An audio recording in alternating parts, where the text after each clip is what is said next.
Uskoro počinje muzičko takmičenje Hype zvezde, a vlasnik Hype televizije i Hype produkcije Saša Mirković na svom TikToku obratio se svim učesnicima koji su se prijavili, pa najavio: brojimo sitno do početka Hype zvezda.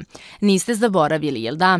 Ogroman broj prijavljenih, preko 3700 ljudi do sada. Hype zvezde će biti, siguran sam, najljepši i najbolji projekat u celom regionu.